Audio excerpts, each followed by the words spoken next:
Hello everyone, welcome to Vidyapath education. This is Krishna और आप सभी का इस वाली वीडियो में स्वागत है। आज की इस वीडियो में हम सीखेंगे इनकम इफेक्ट के बारे में।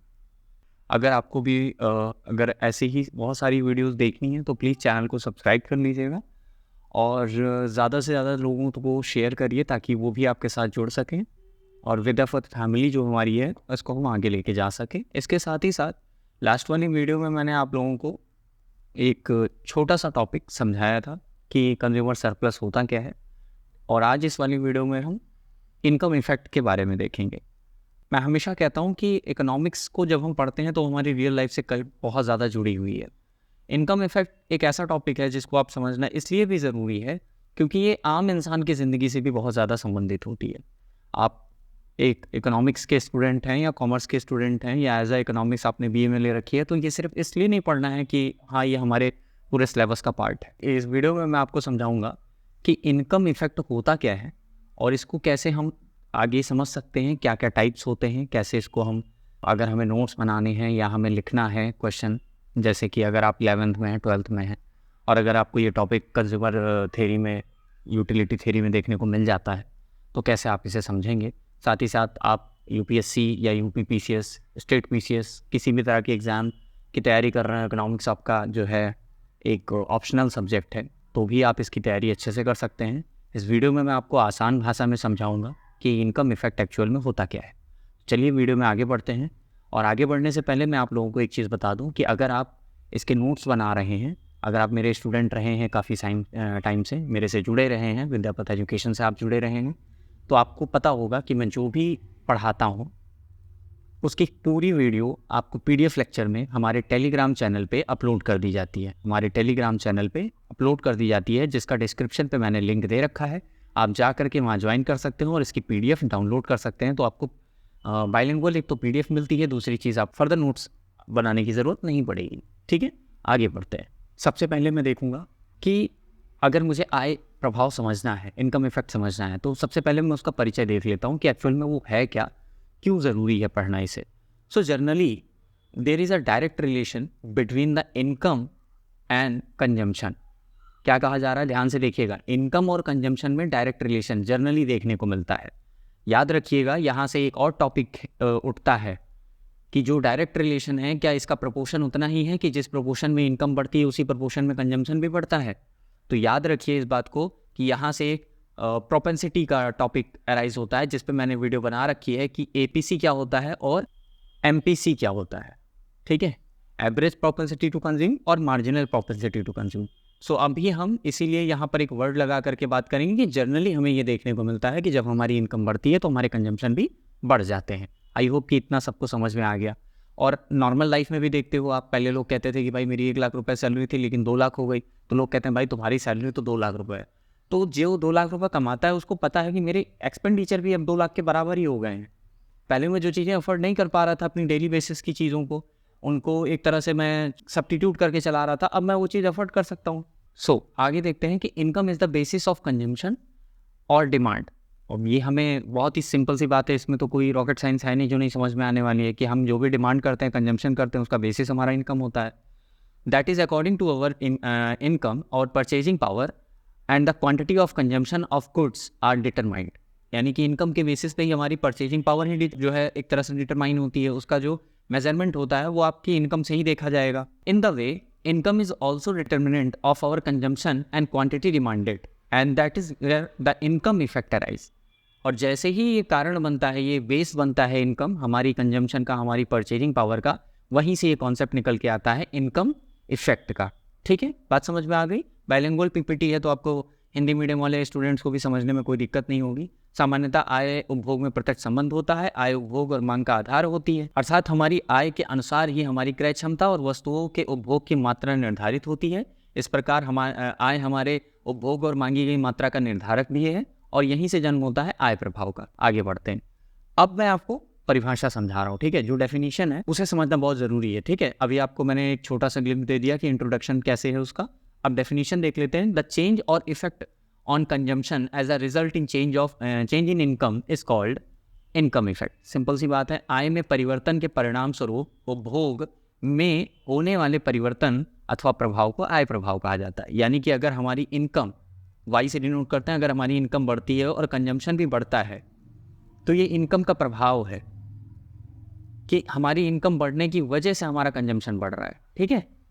तो इसी प्रभाव को हम आय प्रभाव कहेंगे। अब अल्टीमेटली ये आय प्रभाव शब्द ही क्यों है, क्योंकि आय जो है यहाँ पर प्रभाव है, जो ये कारक है, जो ये फैक्टर है, वो इनकम है हमारी, इसलिए इसको आय प्रभाव भी कहा जाता है, ठीक है। बहुत ही छोटा सा टॉपिक था, आगे बढ़ते हैं।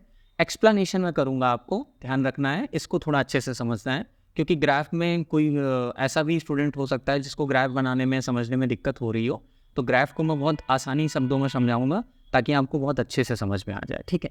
सबसे पहले हम एक एग्जांपल लेते हैं। एग्जांपल हमारा ये रहेगा कि भाई हमारे पास यहाँ पर दो इनकम दे रखी होगी, y और y1। y जो इनकम होगी हमारी पहले की इनकम होगी, यानी प्रीवियस इनकम होगी, और y1 जो होगा हमारा चेंज इनकम होगी, या हमारी जो न्यू इनकम होगी वो। अब आप इसे मान लीजिए कि पहले आप 100 रुपये कमाते थे, अब आप 200 रुपये कमाते हैं, और आपको दो गुड्स एंड सर्विसेज के एग्जाम्पल लेने हैं, ठीक है। मान लेते हैं आप दो गुड्स एंड सर्विसेज का कंजम्पशन करते हैं, जो भी कोई गुड्स हो, यहाँ पर मैंने x और y ले रखी है। अब x प्राइस आपका 20 रुपये पर यूनिट है और y का जो प्राइस है वो 25 रुपये पर यूनिट है। बात समझ में आ गई। अब आपको समझना क्या है, वो ये समझना है कि सबसे पहले आप 100 रुपये की इनकम को लेकर के चलते हैं और मान के चलते हैं कि आप ये पैसा जो है x और y पे खर्चा करने वाले हैं। तो हम सबसे पहले ये देखेंगे कि x की कितनी क्वांटिटी आप परचेज कर सकते हैं अगर सारा पैसा उस पर खर्चा कर रहे हैं आप। तो आप मान सकते हैं कि सर 20 रुपये पर यूनिट के हिसाब से है, तो हम x की 100 divided by 20 is equal to 5 units में ले सकता हूँ। x की आपको 5 यूनिट्स मिल सकती है, ठीक है। यही मैं अगर y की बात करूँ तो आप 25 रुपये पर यूनिट के हिसाब से कितनी खरीद सकते हैं, तो 100 divided by 25 is equal to 4 unit. समझ में आ गई बात।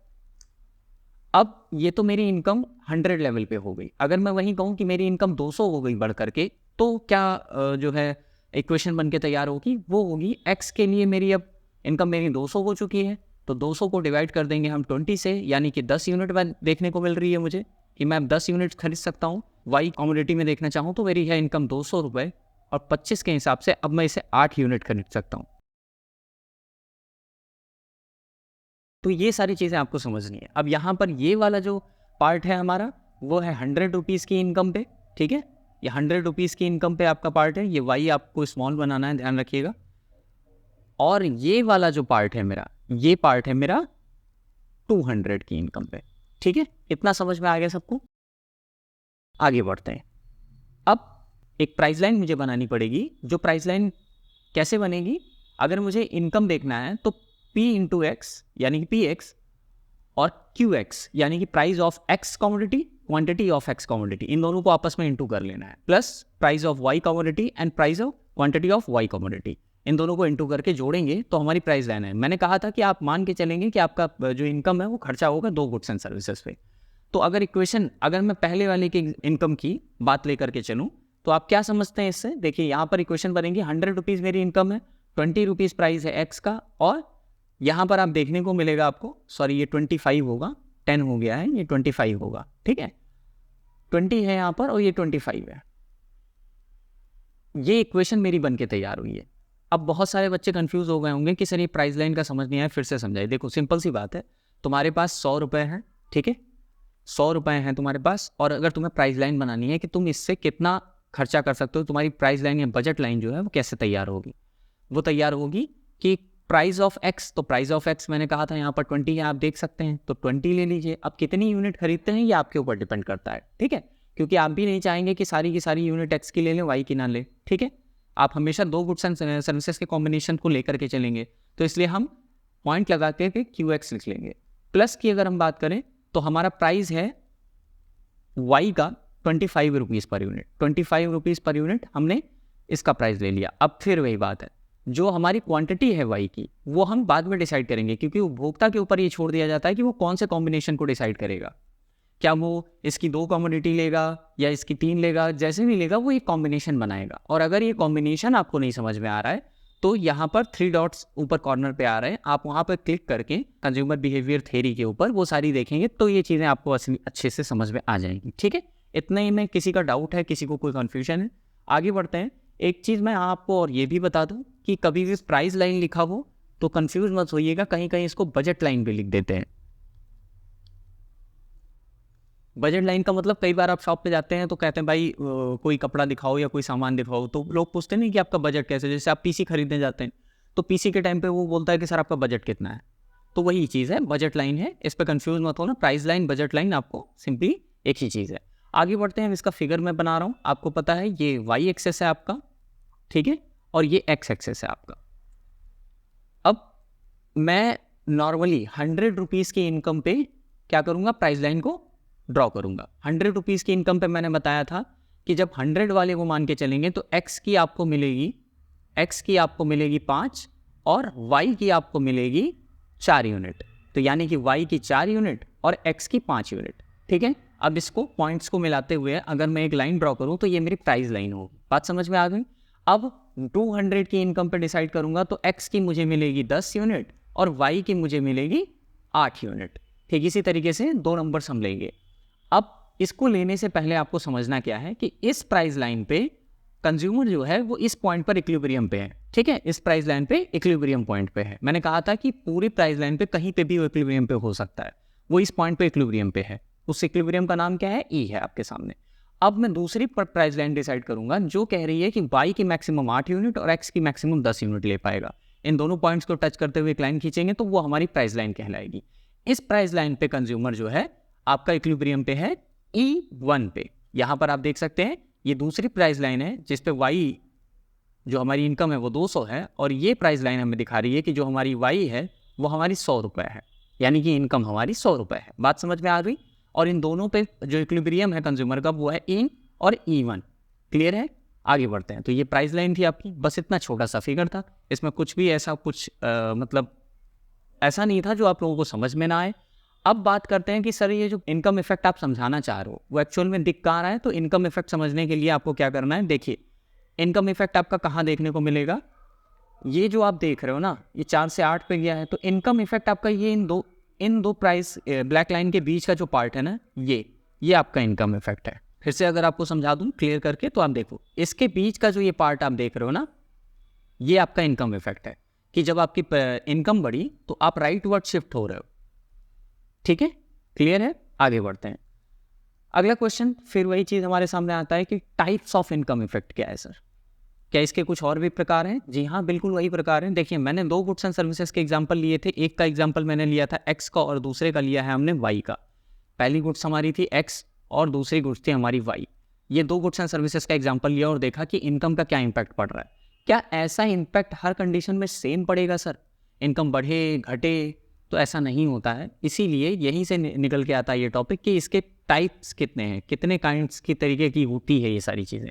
तो देखिए it is not necessary that income has the same effect on both goods, sometime this effect may be zero और इवन अपोजिट। अब या कि जीरो मतलब आपका नील भी हो सकता है, कोई प्रभाव ना पड़े, और अपोजिट भी हो सकता है। Depending on these type 3 types of income effect are see. और इस तरह से आप 3 प्रकार के आय प्रभावों को देख सकते हैं। अब ये 3 प्रकार के आय प्रभाव हैं कौन कौन से। सबसे पहला है नॉर्मल इनकम इफेक्ट, जीरो और नील इनकम इफेक्ट। याद रखिएगा जीरो और नील कहीं भी लिखा हो यानी कि वो सेम है। अब नेगेटिव के जगह पे एक चीज़ आपको याद रखनी है, नेगेटिव हो या एडवर्स भी कहा जा सकता है इसको, इनकम इफेक्ट। हिंदी में ऐसे ही सामान्य, शून्य, नकारात्मक, और यहाँ नकारात्मक की जगह कहीं कहीं ऋणात्मक लिख के आता है, तो भी आपको कंफ्यूज नहीं होना है। अब इन तीनों को मैं आपको समझाऊंगा, उससे पहले मैं आप लोगों को एक चीज़ बताऊंगा। अभी जो फिगर आपने पीछे देखा वो नॉर्मल इनकम इफेक्ट का था। जैसे हमने देखा कि एक्स की पहले हमें 5 यूनिट मिल रही थी और जब हमारी इनकम बढ़ के 200 हुई तो हमने 10 कर दी। ठीक इसी तरीके से वाई की जो हमारी कंडीशन थी वो थी 4 यूनिट और बाद में ये हो गई वाई की 8 यूनिट। ठीक है, इस तरीके से हमने इस कंडीशन में देखा कि एक जर्नल इफेक्ट पड़ रहा है, दोनों ही क्वांटिटीज़ बढ़ रही हैं गुड्स की, हमने क्वांटिटी इंक्रीज की है, इसीलिए इसे वो नॉर्मल इनकम इफेक्ट कहते हैं। नॉर्मल इसलिए कहते हैं क्योंकि अक्सर ये जो इनकम इफेक्ट आपने देखा ये नॉर्मल गुड्स एंड सर्विसेज की कंडीशंस में दिखता है जो आपकी डेली लाइफ में यूज़ होती हैं। लेकिन बात करें सर जीरो की और नेगेटिव की, तो यहाँ एक चीज़ तो ये समझ में आ रही है कि जीरो इनकम इफेक्ट तो देखने को मिल सकता है। हो सकता है कि मैं एक्स और वाई यूज़ कर रहा हूँ, वाई मेरे लिए ज़्यादा इंपॉर्टेंट है इसलिए इनकम बढ़ने पर मैं खर्चा जो है वाई पे बढ़ाऊँ, एक्स पे ना रख करूँ, इसका जितना था उतना ही करूँ, तो नील इनकम इफेक्ट तो हमें समझ में आ रहा है। लेकिन ऐसा कैसे हो सकता है सर कि नेगेटिव इम्पैक्ट देखने को मिल जाए कि मेरी इनकम बढ़े और उसके साथ मेरा कंजम्पशन किसी गुड्स का घट जाए? ऐसा हो सकता है। अब मैं आपको इसके बारे में समझाऊंगा एक एक करके। तो हमने जो पहला वाला देखा है वो नॉर्मली था, नॉर्मल इनकम इफेक्ट। अब हम सिर्फ जीरो और नेगेटिव को समझने की कोशिश करेंगे। देखिए, इनकम इफेक्ट नील कब होता है? अगर आपसे कोई पूछे कि सर इनकम इफेक्ट नील है, तो नील कब होगा? वो ऐसे होगा कि when there is no change in the consumption of a commodity due to increase in income और its demand remains the same. बात समझ में आ गई इतनी? देखो, होता क्या है कि जब आय के बढ़ने के साथ साथ आपकी इनकम तो बढ़ रही है सर, लेकिन आप किसी एक्स और वाई को लेकर के चल रहे थे, टू कमोडिटीज का मॉडल लेकर के हम चल रहे हैं। तो एक्स और वाई में हम ये देखें कि हमारी इनकम तो बढ़ रही है सर, लेकिन हमने किसी एक गुड्स पे कोई भी एक्स्ट्रा एक्सपेंडिचर नहीं किया, एक्स्ट्रा खर्चा नहीं किया, एक्स्ट्रा परचेज करने की कोशिश नहीं की। तो हम कह सकते हैं ऐसी कंडीशन में कि so it is called zero income effect, यानी कि with respect to that good. यानी कि अगर हम एक्स की बात करें, एक्स पे हम कोई खर्चा नहीं कर रहे हैं, तो हम कह सकते हैं कि एक्स के रिस्पेक्ट में इनकम इफेक्ट नील रहा, उस पर कोई प्रभाव नहीं पड़ा। अब इसको अगर फिगर की तरीके से समझना है तो आप कैसे समझेंगे? फिगर मैं आपके सामने बना रहा हूँ, ध्यान से देखिएगा। ठीक है, ये आपका एक्स वाई एक्सेस हो गया, ये आपका एक्स एक्सेस हो गया। ठीक है, अब इसको समझिए। देखिए, वाई कमोडिटी वाई पे और एक्स एक्स पे। अब एक प्राइस लाइन मैंने डिसाइड की, ऐसे रैंडमली मैं एक प्राइस लाइन ले रहा हूँ और मैं ये कह रहा हूँ कि इस प्राइस लाइन का नाम है ए बी। आगे बढ़ते हैं दूसरी प्राइस लाइन। जब मेरी इनकम बढ़ी, क्योंकि मुझे दिखाना है कि एक गुड्स के उस पर कैसे आपको फिगर के जरिए ये दिखा सकते हैं आप कि नील इनकम इफेक्ट कैसे दिखाया जाएगा। तो मैंने दूसरी प्राइस लाइन ली जिसका नाम मैंने ए बी और बी वन रखा। ठीक है, अब मैं बात करूँ तो यहाँ पर ये जो ब्लैक लाइन है ये वाई एक्सेस के पैरेलल है और एक्स एक्सेस पे है। अब यहाँ पर ध्यान से समझिएगा, दो इक्विलिब्रियम पॉइंट आपको देखने को मिलेंगे। ठीक है, ई और ई वन दो इक्विलिब्रियम पॉइंट है। ये वाली इनकम मान के चलते हैं, ये 200 वाली है और ये 100 वाली है। ठीक है, यहाँ पर ये प्राइस लाइन दिखाती है कि मेरी इनकम 100 है, ये 200 है। अब आगे बढ़ते हैं तो आप देखेंगे कि इस कंडीशन में आपके साथ हो क्या रहा है। इस कंडीशन में आपके साथ ये हो रहा है सर कि यहाँ पर अगर आप y की कमोडिटी को देखना चाहें कि y बढ़ी है, तो हाँ सर y बढ़ी है। देखिए, यहाँ पर y पहले इतनी हुआ करती थी। ठीक है, अब अगर हम बात करें कि y कितनी है, तो अब y हमारी इतनी हो गई, यानी कि ये वाला पार्ट हो गया।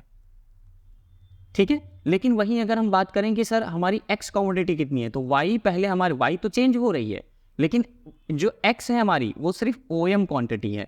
अगर आप ध्यान से देखें तो मैं सिर्फ x की OM क्वांटिटी को ही यूज़ कर रहा हूँ, इसीलिए यहाँ पर एक परपेंडिकुलर लाइन डाल रखी है मैंने कि भाई मैं इससे आगे एक्सटेंड नहीं कर रहा हूँ, आगे नहीं बढ़ रहा हूँ, यानी कि x पे कोई इंपैक्ट नहीं पड़ा। तो जब नील इफेक्ट की बात आएगी तो आपको फिगर ऐसा बनाना है। ठीक है, वाई एक्सेस के पैरेलल एक्स एक्सेस पे एक लाइन खींचनी है और वो आपको ये दिखाएगी कि एक्स एक्सेस पे जो लाइन आप खींच रहे हो, ये लाइन अगर इधर बढ़ती तो मैं कह सकता था कि एक्स की कमोडिटी मैंने बढ़ाई, लेकिन नहीं बढ़ी तो इसलिए मैंने नहीं बढ़ाई। ठीक है, आगे बढ़ते हैं। अब हम देखेंगे नेगेटिव इनकम इफेक्ट, नकारात्मक प्रभाव कब पड़ेगा और उसका फिगर कैसे बनेगा।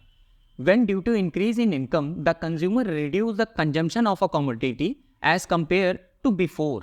So this is called negative or adverse income effect in relation to that commodity. याद रखिएगा, जब कंज्यूमर की इनकम बढ़े और वो दो गुड्स एंड सर्विसेज को यूज कर रहा हो और इनकम के बढ़ने के साथ वो किसी गुड्स एंड सर्विसेज की डिमांड को कम कर दे, बढ़ाने तो छोड़िए, नील छोड़िए, उल्टा कम कर दे रहा है वो।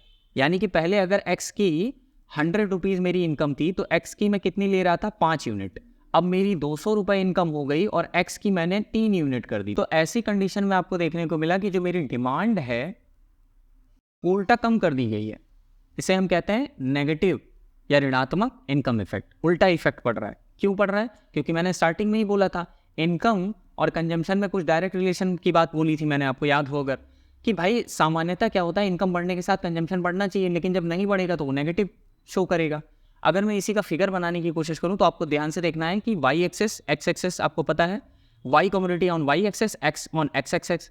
इसी तरीके से मैं एक प्राइस लाइन डिसाइड करूंगा, पहले एक रैंडम प्राइस लाइन खींचूंगा जिसका नाम मैंने ये भी दे दिया। अब इसी प्राइस लाइन को पहले आपको देखना है कि दूसरी प्राइस लाइन कैसे बनेगी, पहली कैसे बनेगी।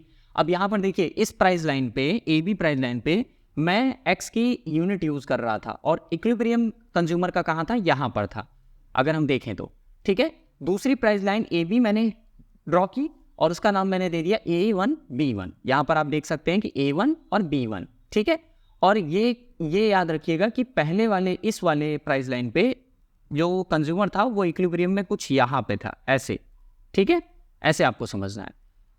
लेकिन वहीं अगर हम देखें कि B1 पे कंज्यूमर को आगे बढ़ना चाहिए था, एक्स के, अगर एक्स एक्सेस की बात करूं मैं, तो इस एक्सेस पे इधर बढ़ने पर क्वांटिटी बढ़ती है, लेकिन उल्टा क्या हो रहा है मेरे साथ, घट रही है क्वांटिटी, ठीक है। और इस वाले एक्सेस पे आप देखोगे वाई की जो हमारी डिमांड थी वो तो हमने बढ़ाई, पहले हमारी इतनी डिमांड थी, अब हमने डिमांड को बढ़ा करके इतना कर दिया। लेकिन हम वहीं अगर ये देखें कि एक्स के पॉइंट ऑफ व्यू से देखा जाए तो एक्स के पॉइंट ऑफ व्यू से कंडीशन थोड़ी अलग हो गई। क्या हो गई, पहले हम, अगर मैं बात करूं ए बी प्राइस लाइन पर, तो एक्स के कंसेप्ट में अगर बात की जाए तो ए बी प्राइस लाइन पे पहले मैं ओ एम डिमांड करता था एक्स की, लेकिन जब मेरी एक्स के दूसरा पॉइंट ऑफ व्यू देखें तो A1 और B1 पे मुझे बढ़ना चाहिए था, जबकि मैं घट के OM1 पे आ गया, यहां से यहां मैं ट्रांसफर हुआ हूं। बात समझ में आ गई। तो ये जो आपको डिक्रीजमेंट देखने को मिल रही है कि हमने एक्स को बढ़ाने के बजाय इसको कम कर दिया, इसी को कहा जाता है नेगेटिव इनकम इफेक्ट। बात समझ में आ गई। अब आपको देखना है कि नेगेटिव इनकम इफेक्ट कहाँ है, तो बहुत ही आसान शब्दों में समझ लो, ये जो गैप देख रहे हो, ये इनकम बढ़ने के साथ इधर जाना चाहिए था M1 को, लेकिन M1 उल्टा इधर आ गया, यानी दूसरी पर मैं यहां से यहां घटा दिया मैंने इसके डिमांड को, ठीक है। तो ये जो गैप है आपका, ये नेगेटिव इनकम इफेक्ट को शो कर रहा है, ठीक है। आई होप कि ये टॉपिक क्लियर हो गया। अब बहुत ही सिंपल सी चीज़, सर आपने नॉर्मल वाले की बात बोल दी, फिर आपने नील को समझा दिया, ठीक है, नॉर्मल मैंने समझा दिया, नील मैंने समझा दिया, लेकिन नेगेटिव में थोड़ा कन्फ्यूजन हो रही है कि नेगेटिव में कहाँ देखने को मिलेगा। क्या नेगेटिव देखने को मिलता है? हाँ मिलता है, बिल्कुल मिलता है। आपने गिफिन गुड्स का नाम सुना होगा, अगर आपने सुना हो तो गिफिन गुड्स होती हैं या निकृष्ट वस्तुएं होती हैं, इन्फीरियर गुड्स होती हैं, ठीक है। ऐसी कंडीशन में कहा जाता है कि जो नेगेटिव इनकम इफेक्ट होता है वो गिफिन गुड्स के संदर्भ में या उसके कॉन्टेक्स्ट में देखने को मिलता है। ऐसा क्यों होता है, इसका बहुत छोटा सा एग्जांपल लेकर के समझाऊंगा। देखिए क्या करते हैं कि मान लेते हैं 2 आदमी हैं, ठीक है, 2 आदमी हैं आपके पास, ये थोड़ा सा कंपेयर टू दिस, इसको नाम दे देते हैं, इसका नाम ए है, इसका नाम बी है। बी जो है वो थोड़ा अमीर है या मिडिल क्लास फैमिली से है और लोअर मिडिल क्लास है, और ए जो है वो पुअर पर्सन है। ए जो है ना वो बहुत ही cheap goods and services use करता है, बहुत ही चीप। जैसे खाने को लेकर के अगर मैं कहूँ तो आपने सुना होगा चोकर, है ना। आटे को जब आप क्या करते हैं, जो आपका आटा होता है ना, जो व्हीट होता है, उससे जब वो आटा बनाते हैं आप, तो उसको चालते हैं, घर में देखा होगा मम्मी लोग चालती हैं, उससे जो चोकर निकलता है वो उसकी रोटियां खा रहा है। लेकिन वहीं पर बी जो है वो बाजरे की रोटी खा रहा है, ठीक है, बाजरे की रोटी खा रहा है। अब बी की जो है इनकम थोड़ी बढ़ती है और ए की भी थोड़ी इनकम बढ़ती है, ठीक है। तो ए इस कंडीशन में बी के लिए चोकर जो है वो इंफीरियर है और बाजरा जो है उसके लिए उसकी कंडीशन के अकॉर्डिंग सुटेबल बैठ रहा है। लेकिन वहीं पर अगर हम बात करें जब इनकी इनकम बढ़ती है तो अब ए और बी के साथ हो क्या रहा है, बी भाई साहब बाजरे से शिफ्ट हो रहा है। याद रखिएगा, बी जो है वो बाजरे से शिफ्ट होकर गेहूं की रोटी, ठीक है, गेहूं की रोटी खाना स्टार्ट कर रहा है। लेकिन अब ए जो है वो चोकर से हट के बाजरे पे जा रहा है। और इसको समझाने का मतलब क्या है, मैं ऐसा क्यों बोल रहा हूँ आपसे, ऐसा इसलिए बोल रहा हूँ ताकि आपको समझ में आए कि जो गिफिन गुड्स होती हैं ये पर्टिकुलर कोई गुड्स नहीं होती हैं, ये सब्जेक्टिव होता है। सर याद रखिएगा, ये टॉपिक सब्जेक्टिव है, यानी कि जो इसको यूज़ कर रहा है according to them, according to him, वो डिसाइड करता है कि मेरे लिए क्या इन्फीरियर है और क्या सुपीरियर है, ठीक है, या क्या लग्जरी है या क्या कंफर्ट है। बात समझ में आ गई। कोई भी गुड्स एंड सर्विसेज पर्टिकुलर हम ये नहीं कह सकते कि ये इन्फीरियर गुड्स एंड सर्विसेज है। Time to time, according to the situation, according to the income, चीज़ें इन्फीरियर और सुपीरियर बनती रहती हैं, ठीक है। इसलिए मैं आपको समझा रहा हूं कि जब ए जो है चोकर खा रहा था तो जब बाजरे पे शिफ्ट हुआ तो उसके लिए ये थोड़ा सा अच्छी कंडीशन की चीज़ थी, और बी जो है पहले से ही बाजरा खा रहा था, अब उसके लिए बाजरा क्या हो गया, इन्फीरियर हो गया, गेहूं की रोटियां उसके लिए अच्छी हो गई, ठीक है। बात समझ में आ गई। तो एडवर्स इनकम इफेक्ट या नेगेटिव इनकम इफेक्ट कहाँ देखने को मिलता है, गिफिन गुड्स या जो आपकी इन्फीरियर गुड्स होती हैं वहाँ देखने को मिलता है आपको, ठीक है।